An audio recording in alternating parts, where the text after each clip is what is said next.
Voici la topographie de l'Europe. Cette carte permet de voir d'un autre œil comment le terrain européen est constitué. Des montagnes et des plaines. Mais ces plaines seront notre sujet d'aujourd'hui. Berceau d'un empire qui a souffert mais qui est resté fort et résilient durant toute son histoire, laissez-moi vous présenter comment la Pologne a résisté aux influences européennes.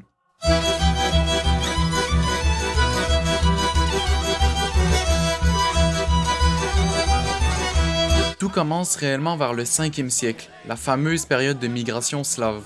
Dans notre cas, les Slaves iront s'installer dans cette zone, le territoire polonais actuel. Durant des milliers d'années, des peuples pratiquaient l'agriculture ici, des proto-indo-européens qui, au fil du temps, se sont mélangés aux influences locales celtes, baltes et germains. Mais bon, les Slaves assimilent ces populations et on voit finalement apparaître les premières tribus slaves au 7e siècle. D'ailleurs, ils s'appelaient les Polanes, et c'est la tribu slave la plus dominante dans cette région. La Grande Moravie influence beaucoup les Polanes, et avec les années qui passent, en 922, le premier État polonais voit le jour. Mieszko Ier sera son premier chef en 960.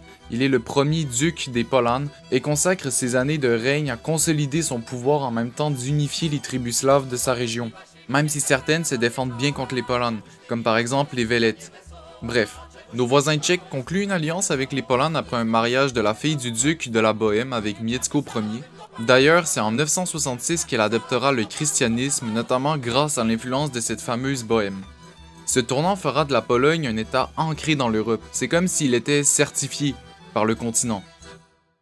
Une année après sa conversion, la tribu des Véletes subit une défaite face aux Polanes, et en 972, nous est connue la première bataille mentionnée dans des chroniques polanes. Je ne pourrais pas vous dire qui a attaqué qui dans cette dispute, mais je peux vous dire qui est sorti victorieux de l'affrontement. La bataille de Sédigna sera le résultat des forces de l'Empire germanique dirigé par Odo Ier et celle de Mieszko. La victoire est décisive pour les Polanes. Ici, en effet, on ne sait pas vraiment qui a commencé cette guerre, on sait que la Pologne à ce moment a réussi à confirmer l'indépendance de son duché.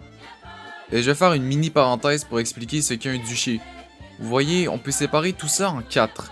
Les comtés, les duchés, les royaumes et les empires. Un comté est semblable à une ville, et il est dépendant d'un duché, d'un royaume ou d'un empire. C'est très rare qu'il soit indépendant, et s'il l'est, ça ne prend généralement pas beaucoup de temps avant qu'il ne se trouve un suzerain ou qu'il se fasse envahir. Un duché est équivalent à plusieurs comtés dans un territoire qui forme une espèce de sous-royaume. Les royaumes sont des territoires plus vastes dont des duchés en sont vassals et qui eux-mêmes ont des comtés comme vassals. Et finalement, un empire c'est un territoire qui possède des royaumes en tant que vassal et ainsi de suite. Fin de la parenthèse et désolé, je me disais que clarifier tout ça tout de suite aidera à la compréhension de notre histoire. 977 marquera la mort de Dobrova, la femme de Mieszko, et cela affaiblit tant bien que mal l'alliance avec la Bohême. C'est pas grave parce qu'on marie Oda, la fille du chef militaire de la Marche du Nord. Ça renforce en plus les liens avec le Saint-Empire romain germanique. En 990, la Silésie et la Petite Pologne se fait intégrer au territoire polonais, et pendant la même année, Mieszko place son état sous la protection du pape. Malheureusement, le 25 mai 992 signe la mort de notre duc, mais il a créé un état chrétien indépendant solide, et son fils, Boleslas Ier, continuera vers cette voie. Déjà, son règne commence par l'expulsion de ses demi-frères pour s'assurer de ne pas avoir d'ennui avec eux concernant sa place au trône, et même sa belle-mère. Otton III, en 1000, visite la Pologne et Boleslas reçoit une couronne symbolique de l'empereur romain. C'est le début vers le titre royal polonais. Mais les relations entre les deux diminuent beaucoup après la mort d'Otton, car Henri II, son héritier, est beaucoup plus hostile envers la Pologne. Boleslas s'en rend compte rapidement et envahit en premier l'Empire. Il prend la Moravie, la Lusace et la Bohême. Mais la contre-offensive d'Henri arrive à lui redonner le duché tchèque en 1005. Les guerres continuent entre les deux et notre duc signera le traité de Bodzin après 3 guerres. Victoire polonaise. Boleslas obtient la Lusace et la Misnie en 1018. La même année, verra les troupes polonaises débarquer à Kiev et plus tard, en 1025, Boleslas devient le premier roi de Pologne et se fait couronner. Le duché est finalement devenu un royaume et l'indépendance de la Pologne n'est plus du tout contestée à ce moment. Il mourra peu après, mais ses actions lui vaudra le titre de vaillant, Boleslas le Vaillant. Son fils, Mieszko II, lui succédera. Malheureusement, ça commence assez mal. Les Russes de Kiev, en plus des Germaniques, ne reconnaissent pas Mieszko comme roi, et la Pologne est devenue sous menace voisine. Les tensions montent et le roi polonais se défend contre les attaques de l'empereur germanique Conrad II et réussit à les faire replier en 1029. Cependant, l'avancée des Russes de Kiev est difficile à défendre et la Pologne perd beaucoup de territoire. Une année plus tard, en 1031, les deux géants attaquent le pays et ça devient impossible à défendre. Il perd cette guerre, se fait déposer et fuit vers la Bohême. Son frère, Besprim, enverra à Conrad II les insignes royaux polonais, ce qui remet la Pologne sous le titre de simple duché. Il se fera assassiner quelques mois plus tard. Mieszko II revient gouverner, mais cette fois-ci en tant que simple duc. Son pouvoir est affaibli et il mourra en 1034 probablement aussi assassiné. Ces morts de monarques emmèneront la Pologne vers une sombre période, mais rien n'est encore terminé.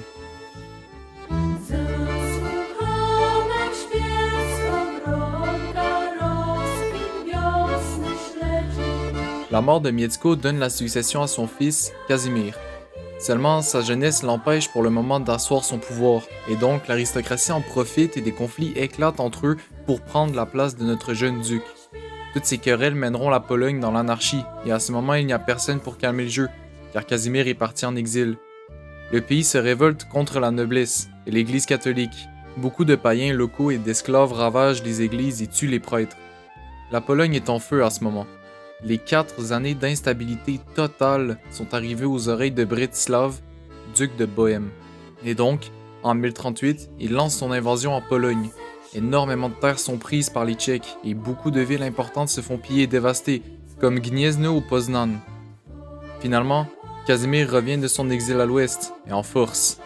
En 1039, il revient en Pologne accompagné d'une armée germanique et russe pour reprendre ses fonctions. Le duc commence à rebâtir le pays. Cracovie sera la nouvelle capitale en 1040. Il signe un traité avec la Bohême avant de perdre plus de territoire et il écrase l'opposition des séparatistes. Casimir reprend la Silésie que la Bohême a récupérée, sauf que la région est reconnue comme bohémienne aux yeux de l'Empire germanique et des tensions montent entre eux. Mais pour une fois, ces tensions tombent à l'aide d'un traité paisible. La Pologne garde la Silésie en échange d'un tribut annuel aux Bohémiens. Même si notre duc polonais meurt en 1058, il aura stabilisé le pays, qui était entré dans une grande anarchie incontrôlable et a réussi à baisser considérablement les tensions avec ses voisins de l'Ouest. Et c'est pour cela qu'on le présente aujourd'hui encore comme Casimir, le restaurateur. Les politiques plus offensives de son fils, Boleslas II, apportera un contraste avec celles de son père. Une guerre de succession tombe sur la Hongrie en 1060 et Boleslas soutient Béla Ier. Il compte imposer son influence sur le pays, mais en vain. Par contre, il arrive à établir une bonne influence à Kiev en mettant au trône son cousin, Iziaslav en 1069. Le tribut annuel se voit être coupé en 1070 et le duc polonais se rapproche du pape alors qu'Henri IV du Saint-Empire est en conflit avec cette même papauté. Les tensions auparavant réconciliées sont revenues en seulement une simple année. Mais Boleslas le sait et joue avec ses désaccords pour poursuivre son plan agressif. Alors que les rebelles saxons ravagent l'Empire germanique, notre duc soutient ces soulèvements et cela le rapproche encore plus de Grégoire VII, le nouveau pape de Rome. C'est grâce à ces liens d'amitié que Boleslas sera couronné roi de Pologne par la papauté et donc, Boleslas II devient le deuxième roi polonais en 1076, le premier étant Boleslas Ier en 1025.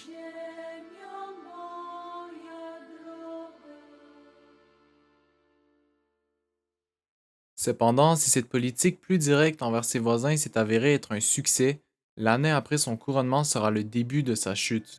Il aide toujours son cousin à Kiev, mais ses expéditions militaires commencent à lui coûter cher. L'économie commence rapidement à basculer. En plus, il accuse l'évêque Stanislas de Cracovie de trahison et il se fait exécuter en 1079. Vous vous en doutez, faire couler le sang chrétien de cette manière révolte l'Église et donc, quasiment tout le clergé ainsi que l'aristocratie se soulève. Ils veulent dégager Boleslas et mettre son frère au pouvoir, Ladislas. Dépassé par la situation, il quitte la Pologne et fuira en Hongrie, où il mourra quelques années plus tard. Si le deuxième roi de Pologne était en effet assez doué, il était aussi assez cruel. J'ai omis les réprimandes sévères de Boleslas. Il était craint par le peuple et obligeait ses soldats à se battre pour des guerres injustes sous menace d'emprisonnement ou même de mort. C'est d'ailleurs pour cela que Stanislas dira qu'il est un pécheur, et malheureusement pour lui, c'était ses derniers mots.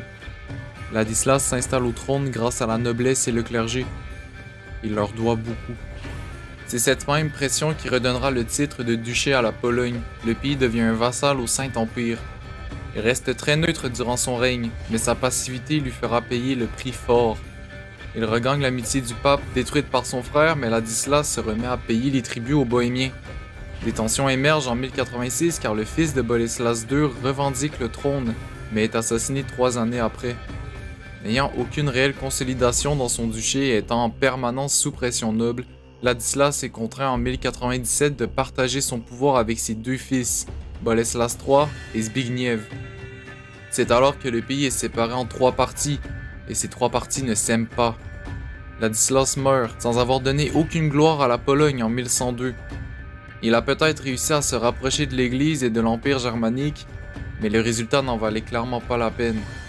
Ce sera Boleslas III qui prendra sa place et donc, le pays est séparé en 2. Contrôle désormais la Petite Pologne, la Silésie et la Poméranie alors que son frère a la Grande Pologne, la Mazovie ainsi que la Koujavie. Ça n'arrange surtout pas les tensions entre les 2 frères, et une guerre éclate entre les deux en 1106. Avec l'aide de la Ruthénie de Kiev, Zbigniew est exilé en Allemagne et nous revoilà dans un duché uni. Sauf que son frère revient en 1109, avec une armée allemande. Henri V lance une campagne militaire en Pologne, mais cette attaque sera un échec, notamment la bataille de Głogów.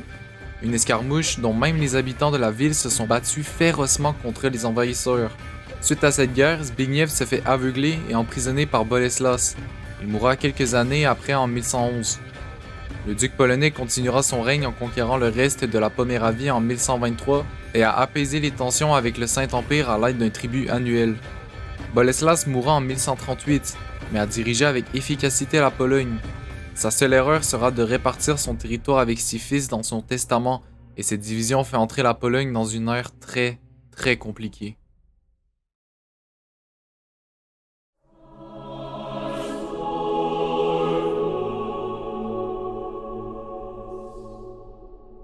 Les terres polonaises sont divisées, et encore une fois, les frères ne s'aiment pas. Des guerres sont déclarées entre eux, Vladislas qui avait le contrôle de la Silésie doit partir en exil dans le Saint-Empire, Mieszko III se fait renverser par son frère qui n'avait pas de territoire jusqu'à présent. Bon, vous avez compris, ces disputes entre eux empêchent totalement la Pologne de se restaurer et de s'unir, et ça va continuer longtemps. Surtout que des nouveaux voisins viennent de s'installer, l'ordre teutonique. Des chevaliers qui se sont installés juste à l'est des terres polonaises en 1226. Mais le 13e siècle en Europe est aussi connu pour l'arrivée d'un ennemi commun de tous, la horde de cavaliers mongols. En plus de devoir affronter les chevaliers de l'ordre, les Polonais doivent résister au pillage mongol, mais en vain. Surtout lors de la bataille de Legnica en 1241. Le duc polonais Henri II se fera tuer lors de l'affrontement. Heureusement, les Mongols partent. Ce n'était pas une invasion, mais plutôt un simple pillage sanglant. Finalement, les ducs polonais se sont rendus compte qu'ils seraient peut-être plus forts unis, et donc, en 1279, le projet de réunification de la Pologne commence.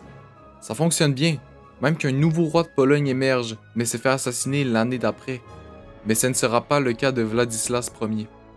Son règne commence peu prometteur, car le roi de Bohême Venceslas II réalise que la Pologne est dans un sale état et envahit le pays. En plus, Henri III de Głogów s'attaque au nouveau roi et Vladislas perd cette guerre. Le roi tchèque se couronne lui-même roi de Pologne et Vladislas part en exil en Hongrie. Mais il n'a pas dit son dernier mot. En 1304, il revient en Pologne avec une armée hongroise et reprend Cracovie et Sandomierz. La petite Pologne et la Kujawie tombera aussi aux mains de Vladislas. Il fait appel à ses anciens ennemis, les chevaliers teutoniques, pour reprendre le contrôle de Gdansk. Sauf qu'il massacre la population de la ville et annexe la Poméranie. Ce moment marque le début d'une rivalité entre les deux. Sauf qu'on n'a pas le temps pour ça. Il faut s'attarder à réunifier le pays plutôt que de riposter. En 1314, Vladislas arrive à reprendre le contrôle total de la Grande Pologne. 6 années plus tard, en 1320, il se fait couronner roi de Pologne et enfin, la Pologne est unie et redevient un royaume. Notre roi tente de régler le problème de l'ordre diplomatiquement pour reprendre la Poméranie, mais il refuse de collaborer. Alors, en 1325, il se prépare. La Lituanie devient un allié de la Pologne et la guerre est plus proche que jamais. Mais il n'aura même pas besoin d'attendre trop longtemps avant que les chevaliers déclarent la guerre eux-mêmes et attaquent la Kujawie. Si l'affrontement débute par des victoires teutoniques, la bataille de Plovdiv repousse les chevaliers, mais ils n'arrivent quand même pas à reprendre la Poméranie. La guerre est dans une impasse et elle s'atténue. Il mourra 2 années après cette bataille en 1333. Même s'il n'a pas repris ses territoires aux Teutoniques, Il a réuni la Pologne fragmentée depuis environ 200 ans et a redonné la couronne royale aux Polonais. Son fils sera le dernier roi de la dynastie Piast, celle qui nous a suivis du début de cette histoire jusqu'ici. Casimir III, le Grand. Lorsqu'il entre au pouvoir en 1333, il fait abandonner les revendications du royaume polonais dont Jean Ier, le roi bohémien, tenait fermement. Les combats avec les chevaliers continuent toujours, mais en 1343, le roi arrive à signer la paix de Kalisz, qui met fin à la guerre teutonique et redonne la Cujavie et d'autres territoires perdus aux Polonais. Une fois que le pays est pacifié, Casimir commence à prendre ce temps pour développer le royaume pendant quelques années, jusqu'à la mort d'un certain prince de Galicie. Il profite de la faiblesse de ses voisins ruthéniens pour annexer tranquillement la région. Il n'y a peu de résistance, et le pays double presque en taille grâce à cette expansion, et les nouvelles routes commerciales acquises permettent au pays de prospérer comme jamais. Les paysans aiment Casimir, car il fait appliquer des lois empêchant aux seigneurs d'abuser de leur pouvoir contre eux. Ils fondent plus de 100 nouvelles villes et fait de Cracovie une capitale splendide.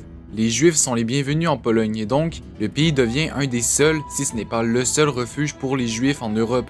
Il leur assure une protection royale contre la persécution et il possède des privilèges pour favoriser le commerce.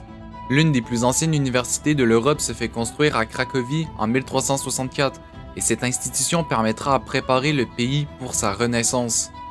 Ce sera seulement quelques années après la fondation de cette université qu'il mourra en 1370. N'ayant aucun héritier mâle direct, il désigne son neveu Louis Ier de Hongrie, ce qui retire la dynastie Piast du trône polonais et transitionne vers la dynastie Jagiellon. Même si Louis est désormais aux commandes de la Pologne, il doit aussi diriger la Hongrie. Il est roi des deux royaumes et se décide de se concentrer plus sur les guerres en Italie et chez les Ottomans qui commencent à émerger au sein de l'Europe. Ce sera plutôt sa mère, Élisabeth de Pologne, qui se résoudra à s'occuper un petit peu du royaume polonais. Faut savoir que Louis est surtout un roi guerrier, et donc l'expansion territoriale est sa prédilection. Il conquiert la Dalmatie en 1371 contre les Vénitiens, et se défend contre les Tatars de l'Est qui s'en prennent à la Ruthénie annexée par son prédécesseur, Casimir III. La Valachie devient vassale hongroise en 1377 et il continue à renforcer ses frontières avec les Ottomans dans les Balkans. Même si Louis apporte quasiment un âge d'or à la Hongrie, les Polonais connaissent peu de changements, et on dirait juste qu'il n'y a pas de dirigeants en Pologne. Face à l'insatisfaction, surtout des nobles polonais, Louis commanditera la création de la carte de Kozice en 1374, qui rend la vie des nobles beaucoup plus agréable, notamment avec une exemption d'impôts. À sa mort, la liaison dont la Hongrie et la Pologne vivaient jusqu'à présent se coupe. Sa fille Marie sera la reine de la Hongrie et de la Pologne, sauf qu'il se fait rejeter par le peuple polonais, et ils choisissent Jadwiga comme reine polonaise.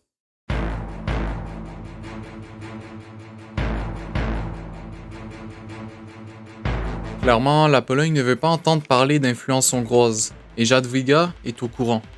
Elle sait que son pays est fort, mais pas assez pour tenter de rivaliser avec la Hongrie qui semble plus prospère que jamais. Et donc, notre reine tente de chercher un allié de taille.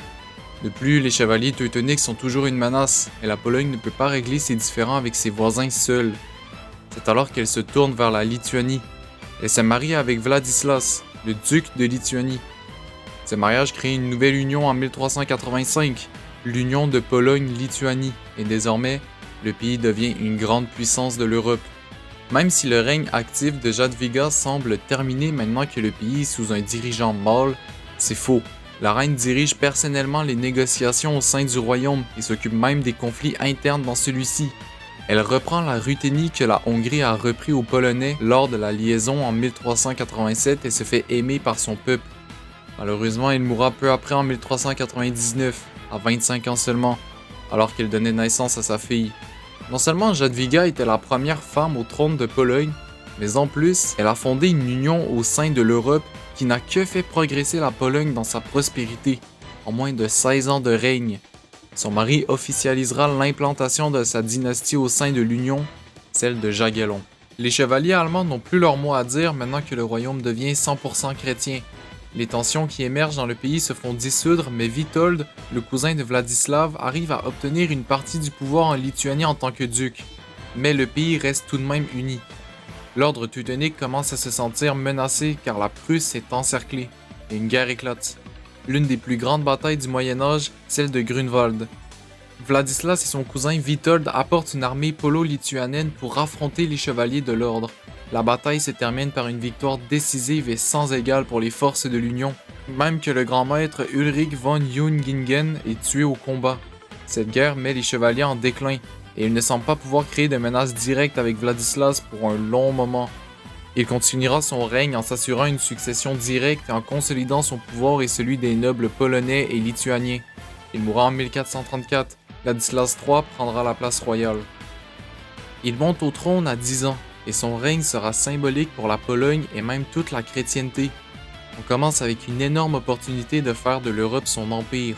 Sigismund de Luxembourg, le roi hongrois, meurt en 1437, et une crise de succession arrive dans le pays. Albert II de Habsbourg prend sa place, mais beaucoup de nobles et d'autres personnes au sein de sa cour souhaitent que Ladislas devienne le roi de Hongrie. Notre jeune roi polonais comprend la situation et revendique le trône hongrois, ce qui déclenche une guerre de succession qui se vouera à l'échec du côté des Polonais. Cependant, si Ladislas commence à abandonner ses ambitions en Hongrie, il tourne ses yeux vers l'Empire ottoman au sud. L'expansion des Turcs semble inarrêtable et il commence à se rapprocher des frontières de l'Union. Le pape de Rome commandite une nouvelle croisade contre l'envahisseur musulman. Il ne faut pas que les Ottomans imposent leur pouvoir en Europe. Pas le temps de discuter de rien. Ladislas III, alors âgé de 20 ans, rejoint les Hongrois et charge les Turcs. Plusieurs victoires sont remportées par l'Alliance chrétienne et la paix est signée en 1444, sauf que Ladislas en veut plus. Il est inspiré d'un rêve d'expulsion totale de l'Empire ottoman de l'Europe et c'est alors qu'il rompt la trêve et marche vers la mer Noire avec son armée. Les Ottomans font face aux Polonais à Varna et cette bataille sera décisive pour les deux camps. Si Ladislas arrive à gagner, la gloire et le prestige lui tombera du ciel, en plus d'avoir chassé les Ottomans d'une bonne partie des Balkans. S'il perd, il met l'avenir de ses alliés chrétiens à risque, en mettant l'Europe dans une position plutôt vulnérable. Mais le vent tourne en faveur de notre roi, car même Venise sera là pour aider Ladislas avec leurs navires redoutables. 10 novembre 1444, les premières lignes ottomanes se font repousser et Hunyadi, le gouverneur de Transylvanie, mène une charge avec succès contre les flancs turcs. Sauf que le sultan joue avec patience. Il attend que son ennemi s'épuise avant de lancer une contre-attaque. Il regarde ses premières lignes tomber mais reste ferme. Ladislas, voyant que la victoire est proche, mène une charge directe contre l'armée turque. Mais une chose dont il ne savait pas fera de cette journée sa dernière. La flotte de Venise ne viendra jamais, et ce manque d'effectifs mènera à l'encerclement de son armée et donc, le roi meurt au combat et c'est officiel, les Balkans ne pourront pas être sauvés des Ottomans. On ne retrouvera jamais son corps. Et de là est née des légendes faisant de Ladislas un héros mythique, en disant que le roi reviendrait un jour. Son frère devient grand-duc de la Lituanie à 13 ans et se fait couronner roi de Pologne 3 ans après. À 16 ans, Casimir IV ne savait pas qu'il sera le fondateur d'une superpuissance européenne. Le feu commence à s'allumer aux frontières de l'ordre teutonique. La Prusse se révolte contre les chevaliers en 1454 et il demande l'aide à Casimir. Il accepte et une guerre de 13 ans se déclenche entre ces entités. La bataille commence mal. Les défaites polonaises donnent un avantage à l'ordre, mais notre roi comprend ses erreurs et réorganise l'armée en fonction. Marienburg, la capitale des Teutoniques, se fait assiéger et capturer en 1457, et après la bataille victorieuse de Svietino, l'ordre perd définitivement son avantage et finalement, les chevaliers deviennent vassaux aux Polonais. Le pays retrouve l'accès à la mer Baltique en 1466. Si le roi a déjà obtenu beaucoup de prestige grâce à cette guerre, à partir de maintenant il devient inarrêtable. Il a épousé, peu avant la fin de la guerre, une certaine Élisabeth d'Autriche, ce qui lui permet de revendiquer les trônes bohémiens et hongrois pour ses fils. En 1471, Vladislas II, son fils, devient roi de Bohême et de Hongrie en 1490. La Lituanie, la Pologne et la Prusse sont sous contrôle jagellon et enfin, cette dynastie devient la plus grande et puissante d'Europe centrale. C'est simplement un âge d'or qui ne cesse de continuer depuis l'arrivée de Jadwiga au trône. Casimir mourra avec un sourire aux lèvres en 1492. Il a fait de l'Europe une contrée sécuritaire et prospère pour la Pologne. Ses deux fils, Jean Ier Albert et Alexandre, gouverneront respectivement la Pologne et la Lituanie. Jean sera celui qui offrira au pays une nouveauté. Il crée le premier parlement polonais, ce qui renforce le pouvoir de la noblesse pour orienter la Pologne vers une monarchie parlementaire, un système dont le roi dépend des nobles et inversement aussi. Mis à part la gouvernance assez administrative de Jean, il commence à se préoccuper de la Moldavie, une principauté qui pourrait lui être cruciale comme allié afin de stopper une potentielle invasion ottomane. Cependant, un allié n'est pas suffisant pour notre roi. Il veut la soumettre et faire de la Moldavie son vassal. Il rassemble donc, en 1497, une armée de 80 000 hommes et avance vers la capitale moldave. Nous allons témoigner de l'un des plus grands désastres militaires de la Pologne. Étienne III, prince de la Moldavie, ne se contentera pas de faire face à l'armée polonaise, mais il optera pour une stratégie de terre brûlée. La manœuvre consiste à éviter le combat direct et de détruire et brûler toutes les ressources possibles dont les soldats polonais pourraient récupérer lors de leur avancée, ce qui rend l'armée plus faible, affamée et démotivée, car elle ne peut plus se ravitailler en territoire ennemi. Finalement, les alliés moldaves, les Ottomans, rejoignent Stephen III pour finalement encercler les troupes de Jean dans la forêt de Kozmin, et vous avez compris que ce n'est même pas proche. Face à cette défaite retentissante, les nobles et les voisins de la Pologne commencent à douter des capacités militaires de Jean, et donc, pour éviter toute révolte, il accorde encore plus de privilèges à ses nobles afin de recevoir leur soutien. Ces droits sont rendus tellement hauts que le roi ne peut même plus lever des impôts ou déclarer une guerre sans l'accord du Parlement qu'il a fondé. Du côté d'Alexandre, c'est aussi compliqué. Les Moscovites prennent plusieurs territoires lituaniens, mais cette pression amènera à quelque chose de très positif au final. 1501 marque la mort de Jean à 41 ans d'une maladie inconnue. Ce sera Alexandre qui portera la couronne polonaise et celle de la Lituanie. Durant son règne, il lie encore plus les liens entre les deux pays, car il voit la menace russe et ottomane grandir. D'ailleurs, ce sont encore les Russes qui provoqueront une grande défaite lituanienne en 1502, durant la bataille de Vedrocha. Encore plus de territoires perdent le contrôle jagellon, et les nobles surpuissants font passer la loi Nihil Novi en 1505. Les rois ne peuvent plus prendre de décisions sans l'accord du Parlement. Les nobles sont désormais capables de pouvoir bloquer des décisions politiques selon leurs intérêts, et ça donne un grand coup au pouvoir monarchique. Alexandre mourra une année après, en 1506, laissant les deux pays assez fébriles. Mais Sigismund Ier sait comment soigner les blessures. Déjà, il n'est pas d'avis à ce que les nobles possèdent autant de pouvoir, surtout sur l'autorité royale, et débute son règne par créer des réformes administratives et de s'entourer de seigneurs loyaux afin de baisser leurs privilèges. Évidemment, ça ne plaît pas à tout le monde, et des rébellions émergent, notamment en Lituanie. Ils cherchent l'aide russe pour détrôner Sigismund, mais le soulèvement se fait réprimer. En parlant de Moscou, la politique assez expansionniste de Vassili III amène à une autre guerre en 1512 contre la Lituanie, mais cette fois-ci, c'est la victoire écrasante lituanienne qui arrêtera les moscovites temporairement, durant la bataille d'Orcha en 1514. Apparemment, les chevaliers de l'ordre reviennent de l'ombre et se révoltent en Prusse. Ils ne veulent pas être sous domination polonaise. Au même moment, en 1520, la religion protestante commence à se dissimuler au sein de la Pologne, ce qui cause une petite instabilité. En fait, la noblesse est réellement enthousiaste à ces idées, car il rejette l'influence du catholicisme, mais notre roi reste catholique à tout prix. Mais il est au courant que chasser ou persécuter le protestantisme rendrait le pays très instable, et décide donc d'adopter une politique de tolérance religieuse. Bref, les Teutoniques veulent encore se battre, et Albert de Brandebourg, le maître de l'ordre, voit son armée se faire démonter. Il ira même se convertir au luthéranisme, et accepte de reprêter allégeance à Sigismund en 1525. Le règne de Sigismund se termine dans une renaissance polonaise et lituanienne. L'art, l'architecture, la modernisation du commerce et de l'agriculture, le développement des universités et de l'imprimerie seront surtout les raisons du souvenir de ce roi. Le château Wawel sera son œuvre, une magnifique trace de son passage au trône. Il meurt à 81 ans, en 1548. Il a eu un des règnes les plus longs de l'histoire, et son surnom y sera à sa hauteur, Sigismund le Vieux.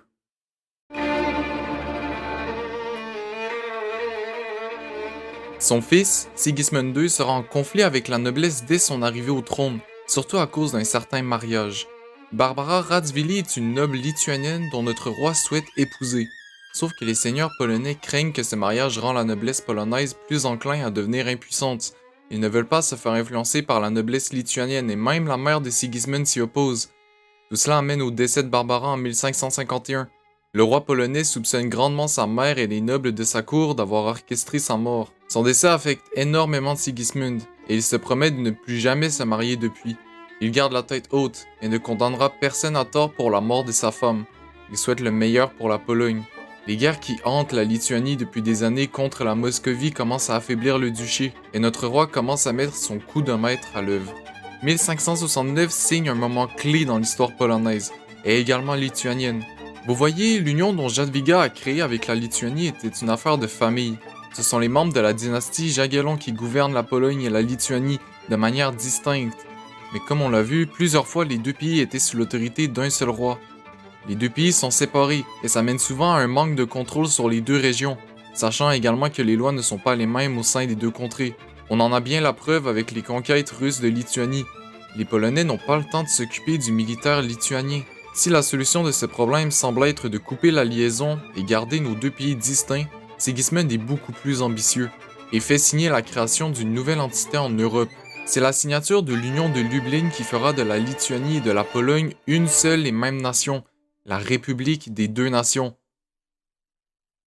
Une république dont la monarchie est élective, le roi est choisi par la noblesse, et le même parlement polonais y est partagé.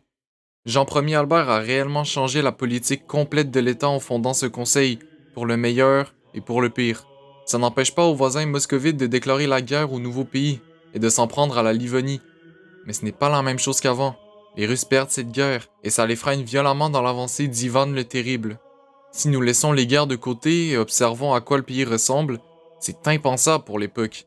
La Pologne devient un territoire où aucune tension religieuse existe. Les catholiques, orthodoxes, protestants, juifs et musulmans sont les bienvenus dans le pays. Lorsqu'on regarde à l'ouest comment la guerre religieuse en France ou en Allemagne dévaste ces pays, on peut être surpris de voir à quel point la Pologne est avancée dans son temps, surtout pour une entité d'Europe de l'Est à cette époque.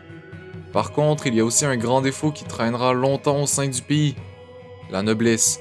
Ils sont devenus des piliers de la politique polonaise et maintenant, c'est eux qui choisiront leur souverain.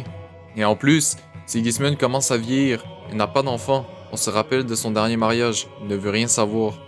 Il meurt en 1572, c'était la fin de la dynastie Jagiellon, mais le début d'une nouvelle nation qui repoussera ses ennemis jusqu'à son dernier souffle. Et grâce à cette inspiration et à ce règne symbolique pour la Pologne, il sera surnommé Sigismund l'Auguste. À partir de la mort de Sigismund, les seigneurs décideront de choisir un roi puissant pour arrêter les Russes et les Ottomans, mais assez faible pour ne pas qu'ils menacent leurs privilèges. Henri de Valois sera le candidat parfait, duc d'Anjou et frère de Charles IX. Sans vous gâcher la surprise, non. En fait, il monte au trône et s'apprête à signer l'article henrien, une constitution qui lui présente ses droits et les droits des nobles. Il n'est pas du tout à l'aise. Grossièrement, la noblesse polonaise vient d'élire un roi français qui ne connaît pas un mot polonais, qui est un fervent catholique et que donc la tolérance religieuse en Pologne ne lui plaît pas, et passe son temps à se faire plaisir à la cour plutôt que de gouverner efficacement le pays, et maintenant comprend que les nobles ont presque autant de pouvoir que lui? Bon. Il fuit en 1574, soit un an après son entrée en Pologne, et retourne en France pour gouverner le pays avant de se faire tuer par un moine chez lui en 1589. Plus d'une année s'écoule sans qu'aucun roi ne soit mis au trône, et nous voyons ces deux hommes se battre pour obtenir le titre. Maximilien II, empereur du Saint-Empire, souhaite devenir le souverain de l'Union, et il est soutenu par la haute noblesse polo-lituanienne. Il est en un contre un avec le prince de Transylvanie, Étienne Báthory. Il a le soutien de la noblesse moyenne polonaise et de la Lituanie. Ce sera le prince de Transylvanie qui se fait élire en 1575, et il se mariera même avec la fille de Sigismund II, Anne Jagiellon, pour renforcer son pouvoir. C'est une bonne chose, car en fait la dynastie des Habsbourg et celle de Maximilien aurait pu être menaçante pour l'intégrité de la Pologne avec la Lituanie. Il ne faut pas oublier que le Saint-Empire entre souvent en guerre et n'a pas les mêmes tolérances religieuses de l'Union. Peu importe, Étienne reste aussi un étranger aux yeux des Polonais, il va devoir faire ses preuves. Une année après son mariage en 1577, le retour d'Ivan le Terrible prend tout le monde par surprise. Il veut reprendre la Livonie à l'Union, il souhaite obtenir un grand contrôle sur la mer Baltique. En réponse, l'armée des deux nations se fera réorganiser en vitesse, adoptant un style moderne et beaucoup plus discipliné. Moscou a déjà pris Polotsk, mais se fait reprendre en 1579. Étienne continue son avance en territoire russe et arrive même à s'emparer de Veliki Louki. Pskov est à portée et notre roi fonce sur la ville pour l'assiéger, mais il ne parvient pas à la prendre. Finalement, le tsar abandonne cette guerre. Les pertes sont lourdes du côté moscovite et on pourrait dire que la Russie est affaiblie pour un bon moment. Étienne structurera son armée efficacement, notamment avec le recrutement de mercenaires hongrois et cosaques. Il continue également de mieux équiper son armée. Son règne se résume à une réforme militaire qualitative et à une victoire bruyante en Russie. Il meurt soudainement en 1586, probablement d'une crise cérébrale.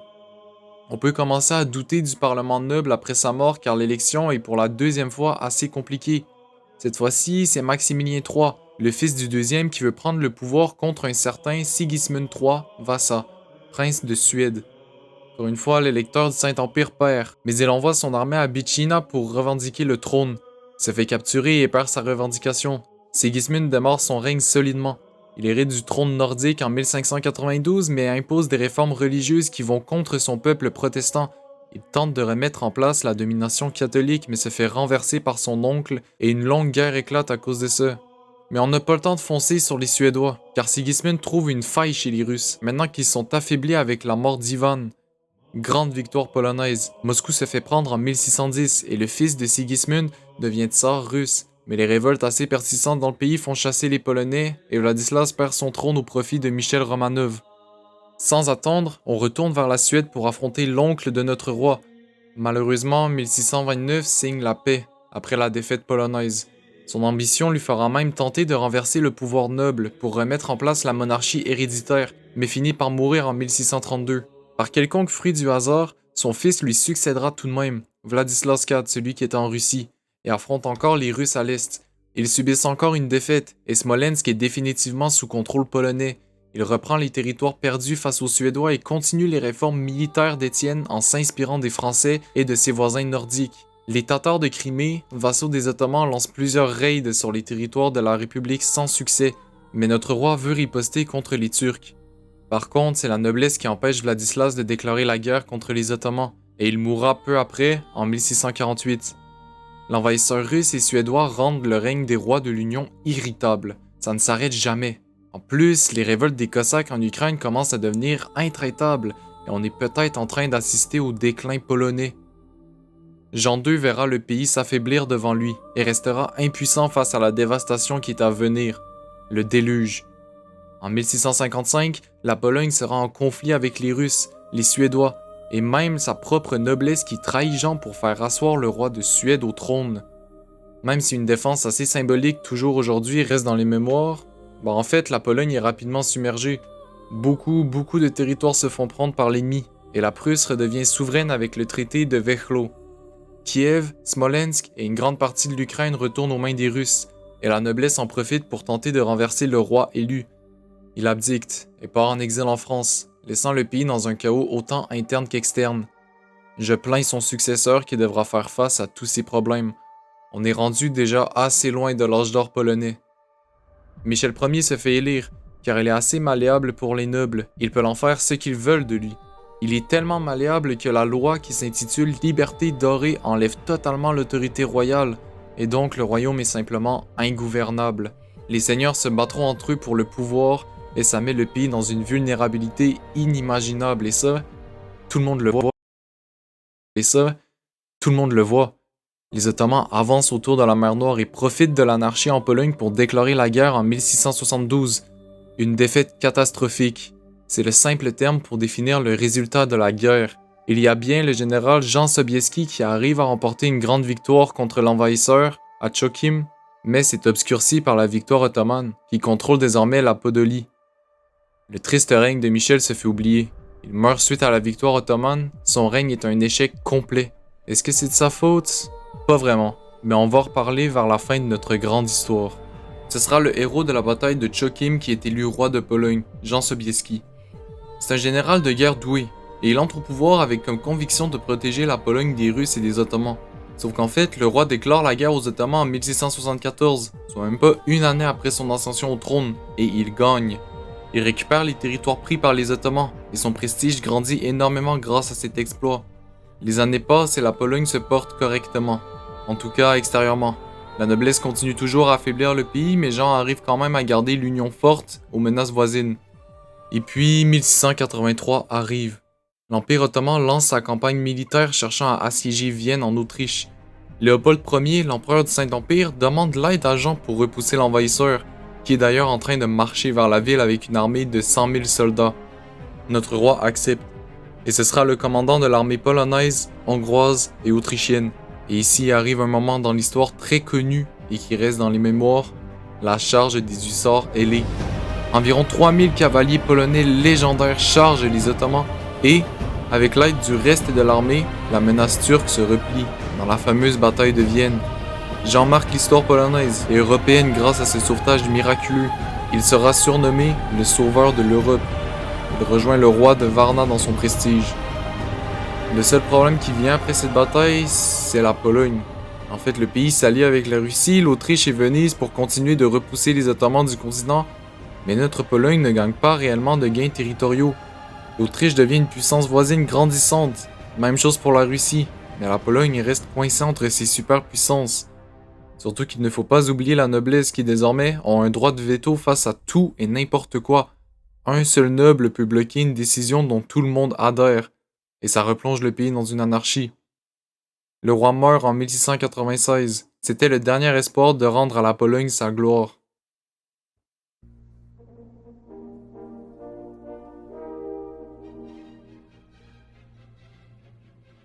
Les prochains monarques tenteront de restaurer un pays ravagé par le contrôle noble qui est rendu quasiment irréversible. Le retour des Suédois sur le champ de bataille en 1700 est un désastre polonais et Auguste II, le roi de Pologne élu après la mort de Sobieski, verra la Russie retourner la Suède en plein âge d'or, notamment la fameuse bataille de Poltava en 1709. C'est grâce à Pierre le Grand que la Pologne peut rester unie au sein de l'Europe et le pays se rapproche de la Russie. Il est grandement influencé par le tsar. Ça va s'empirer avec la tentative d'Auguste de renforcer le pouvoir royal. Les nobles l'empêchent et demandent l'aide aux Russes pour obtenir une influence noble encore plus puissante.